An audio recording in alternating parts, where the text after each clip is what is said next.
Hello बच्चों। आज हम लोग इस वीडियो लेक्चर में डी ब्रोगली वेवलेंथ को कैलकुलेट करेंगे। लेकिन डी ब्रोगली वेवलेंथ को कैलकुलेट करने के लिए हम लोग इस बार बोर एटॉमिक मॉडल का जो सेकेंड पोस्टुलेट है उसको हम कैलकुलेट करेंगे। उसके हिसाब से हम डी ब्रोगली वेवलेंथ को कैलकुलेट करेंगे। अब बोर एटॉमिक मॉडल में दो तीन कंसेप्ट हैं, दो तीन पोस्टुलेट हैं। पहले उनको हम समझ लेते हैं, फिर उन्हीं पोस्टुलेट के हिसाब से हम लोग डी ब्रोगली वेवलेंथ को कैलकुलेट करते हैं। तो सबसे पहले तो हम समझते हैं कि बोर एटॉमिक मॉडल के पोस्टुलेट क्या हैं, क्या कंसेप्ट हैं बोर एटॉमिक मॉडल के। पहला कंसेप्ट है कि बोर एटॉमिक मॉडल केवल ऐसे एटम्स के लिए वैलिड है जिसमें केवल सिंगल इलेक्ट्रॉन हो, जैसे हाइड्रोजन 1h1 है, 1h2 है, 1h3 है, या कोई दूसरा हो, दूसरा भी एटम्स हो सकता है, लेकिन उस एटम्स में नंबर ऑफ इलेक्ट्रॉन केवल एक होगा। लेकिन न्यूक्लियस के अराउंड जो ऑर्बिट बनी हुई है वो orbit, number of orbit infinite हो सकती हैं। अब इलेक्ट्रॉन इस बात के लिए फ्री है कि वो इलेक्ट्रॉन फर्स्ट ऑर्बिट से सेकंड में जंप कर जाए, या सेकंड में मूव करे, या थर्ड ऑर्बिट में मूव करे, या फोर्थ में मूव करे, फोर्थ से फर्स्ट पर आ जाए, या nth नंबर की ऑर्बिट में मूव करने लगे। मेरे कहने का मतलब है कि इलेक्ट्रॉन एटम्स में सिर्फ एक है, वो इलेक्ट्रॉन न्यूक्लियस के अराउंड रिवॉल्व कर रहा है, सर्कुलर मोशन कर रहा है। लेकिन इस तरह की जो सर्कुलर ऑर्बिट है वो एक नहीं है। इलेक्ट्रॉन तो सिर्फ एक है, but number of orbit infinite है। इलेक्ट्रॉन इस बात के लिए फ्री है कि वो किसी भी नंबर ऑफ ऑर्बिट में मूव कर सकता है। जैसा ऐसा मानो कि एक बहुत बड़ी बिल्डिंग है, उसमें बहुत सारे कमरे हैं, नंबर ऑफ रूम इनफाइनाइट हैं, लेकिन वहां पर केवल एक आदमी रह रहा है।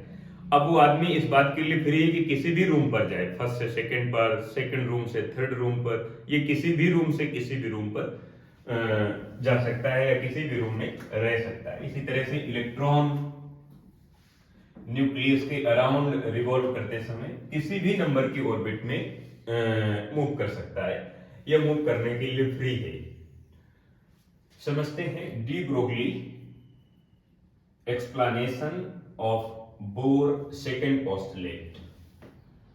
De Broglie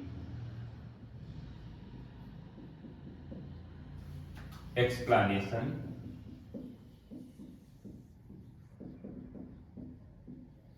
of Bohr's second postulate. Bohr second postulate.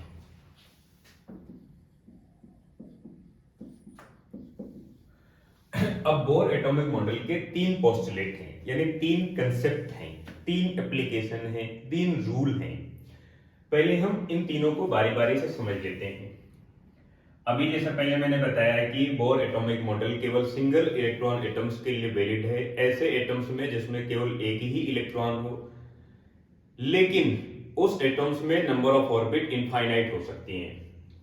यहां पर मैं फर्स्ट और यहाँ पर सेकंड और यहाँ पर मैं थर्ड एप्लीकेशन को सॉल्व करूंगा। तो यहाँ पर ये हमारे पास एक न्यूक्लियस हो गया, ये न्यूक्लियस हो गया, ये न्यूक्लियस है।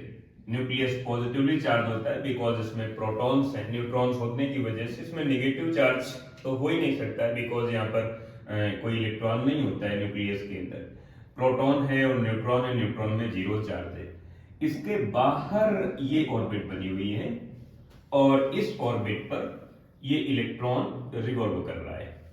अब ये n नंबर की कोई ऑर्बिट हो सकती है, तो मैं इसकी रेडियस को लिख देता हूं Rn, बिकॉज ये जो ऑर्बिट बनी हुई है वो nth नंबर की ऑर्बिट बनी हुई है। nth नंबर बोले तो यहाँ पर फर्स्ट नंबर की कोई ऑर्बिट होगी, फिर सेकंड होगी, फिर थर्ड होगी, फिर फोर्थ होगी, ये nth नंबर की कोई ऑर्बिट होगी और उस ऑर्बिट पर ये इलेक्ट्रॉन रिवॉल्व कर रहा है। जब इलेक्ट्रॉन इस पे सर्कुलर मोशन करेगा तो एक फोर्स होगा इसमें जस्ट आउटसाइड, जिसे आप कहोगे centrifugal force mean Fc, and एक फोर्स होगा जस्ट इनसाइड, जिसे आप कहोगे coulomb force mean electric force. Balance situation पर ये वाला फोर्स आउटसाइड का फोर्स इनसाइड के फोर्स के इक्विवेलेंट होगा। तो मैं कूलाम्ब फोर्स को लिखता हूं 1/4 pi epsilon not, and Q1 Q2 by R square में लिखूंगा इसका न्यूक्लियस का जो चार्ज है वो Ze है, इलेक्ट्रॉन का चार्ज E है। दोनों का अगर मैं मल्टीप्लाई कराता हूं तो इधर हो जाएगा मेरे पास Ze square divide by r square, because ये रेडियस Rn है। अगर मैं रेडियस को r लिखूं तो कोई बुराई नहीं है, बट ये nth नंबर की ऑर्बिट है इसलिए मैं इसको ये लिख रहा हूं, तो इधर हो जाएगा Rn स्क्वायर हो जाएगा। इक्वल सेंट्रीफ्यूगल फोर्स जो होगा हमारे पास वो होगा मास times square of the velocity, तो वेलोसिटी का स्क्वायर। nth नंबर की ऑर्बिट में इलेक्ट्रॉन मूव कर रहा है तो इसकी वेलोसिटी vn हो गई डिवाइड बाय रेडियस rn। यहां से ये फर्स्ट पोस्टुलेट होता है जिसे हम फोर्स का कंसेप्ट कहते हैं। Second postulate bore atomic model का है, उसे हम कहते हैं एंगुलर मोमेंटम का कंसेप्ट। तो सेकेंड है एंगुलर मोमेंटम से रिलेटेड, एंगुलर मोमेंटम। अब अभी जैसा मैंने आपको बताया कि ये न्यूक्लियस है, न्यूक्लियस पॉजिटिवली चार्ज है, यहाँ पर ऑर्बिट बनी हुई है, ये ऑर्बिट। इस तरह की नंबर ऑफ ऑर्बिट इनफाइनाइट हो सकती है।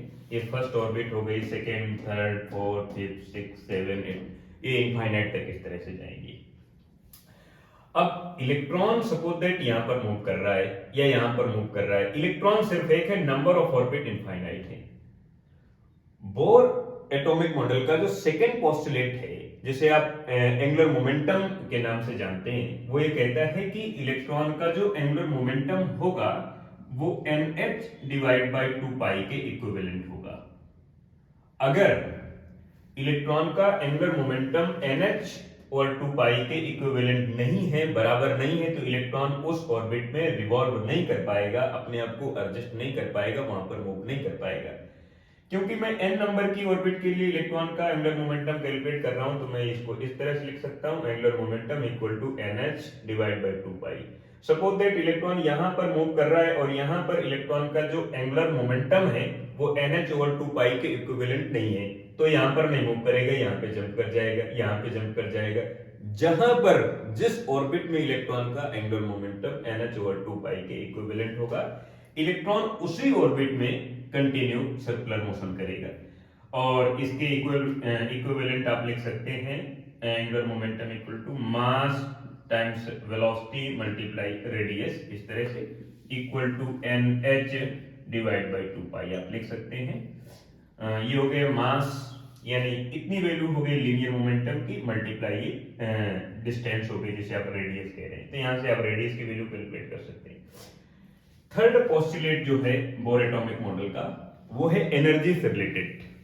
एनर्जी से रिलेटेड ऐसा है कि यहां पर हमारे पास ये न्यूक्लियस है। अभी जैसे मैं बार बार आपको बता रहा हूं कि न्यूक्लियस के around number of orbit infinite हो सकती हैं, बट नंबर ऑफ इलेक्ट्रॉन सिर्फ एक है। हर एक ऑर्बिट में एनर्जी का जो अमाउंट है वो डिफरेंट होता है, बट वो फिक्स होता है। प्रत्येक हर एक जो ऑर्बिट है वहां पर जो एनर्जी होती है, उस एनर्जी से हम इस बात को डिसाइड करते हैं कि कितना अमाउंट है यहां पर एनर्जी का। इसके लिए हम लोग इस बात को जानना चाहेंगे कि इसकी काइनेटिक एनर्जी कितनी है, यहाँ पर जो इलेक्ट्रॉन मूव कर रहा है पोटेंशियल एनर्जी कितनी है, तो इस हिसाब से हम इसकी टोटल एनर्जी लिख पाते हैं। सपोज दैट कोई इलेक्ट्रॉन यहाँ पर है, इसकी एनर्जी यहाँ पर EI है, मीन इनिशियल एनर्जी है, और यहाँ पर जंप कर गया और यहाँ पर इसकी फाइनल एनर्जी EF हो गई। जो इलेक्ट्रॉन यहाँ पर है और अगर वो जंप करता है, यहां से यहां पर जाता है या इधर जा सकता है, लास्ट में मैं कह सकता हूं इस तरह से जा सकता है, तो अगर वो इस ऑर्बिट से इस ऑर्बिट में जंप कर रहा है तो जंप कर जाएगा। लेकिन जितना एनर्जी का गैप आ रहा है, जितना एनर्जी का गैप आ रहा है उतनी ही एनर्जी का एक फोटोन इमिट होगा, मीन hc/λ इतनी एनर्जी का एक फोटोन इमिट कर देगा। यानी यहां पर जितना एनर्जी है और यहां पर जितनी एनर्जी है, दोनों जगह पर जो एनर्जी का अमाउंट है उस एनर्जी के डिफरेंस के इक्विवेलेंट एनर्जी का एक फोटोन इमिट होगा। यानी मैं लिख सकता हूं कि difference of energy, initial energy minus final energy equal to photon energy, photon energy. और फोटोन एनर्जी के लिए आप फार्मूला लिखेंगे initial minus final energy equal to h nu लिख दें, या आप इसको इक्विवेलेंट में hc/λ लिख सकते हैं। तो ये फोटोन की एनर्जी हो जाएगी जब इलेक्ट्रॉन किसी एक ऑर्बिट से दूसरी ऑर्बिट में जंप करेगा एक्साइटेड सिचुएशन पर, और इसके जंप की वजह से फोटोन एमिट हो गए। ध्यान रखना है कि एक ही इलेक्ट्रॉन है और एक इलेक्ट्रॉन के जंप करने की वजह से सिर्फ एक ही फोटोन एमिट होगा, और उस एक फोटोन की जो एनर्जी होगी वो hc/λ होगी। h प्लैंक कांस्टेंट है and c speed of photon है एंड लैम्डा वेवलेंथ है। ये जो वेव बन रही है इसकी वेवलेंथ है, ये जो वेव बन रही है इसकी ये वेवलेंथ है, ये डिस्टेंस हो गई, और वेव की लेंथ को वेवलेंथ कहते हैं। ये हमारे पास बोर एटॉमिक मॉडल के तीनों पोस्टुलेट हैं। अब हमारे लिए इजी है कि डी ब्रोगली की जो वेवलेंथ कैलकुलेट करते हैं वो और आसानी से हम कैलकुलेट कर पाएंगे और समझ पाएंगे कि डी ब्रोगली की जो इलेक्ट्रॉन वेवलेंथ है उसको किस तरह से कैलकुलेट करते हैं, समझते हैं। D Broglie wavelength of electron, जब वो इलेक्ट्रॉन न्यूक्लियस के अराउंड सर्कुलर मोशन कर रहा है उस समय उसकी कितनी वेवलेंथ होगी। D Broglie wavelength of electron, D Broglie wavelength